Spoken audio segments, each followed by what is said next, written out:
How to hard reset Redmi Note 10. Step 1. At the very beginning, switch off the mobile by holding the power button for a short while. Step 2. Then press volume up and power keys together. Step 3. When you see Redmi logo on the screen, let go of the power button. For further detailed guide, please check the link in the description. There you will find further steps on how to hard reset your smartphone.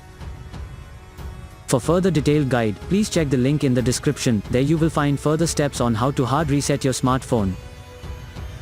For further detailed guide, please check the link in the description. There you will find further steps on how to hard reset your smartphone.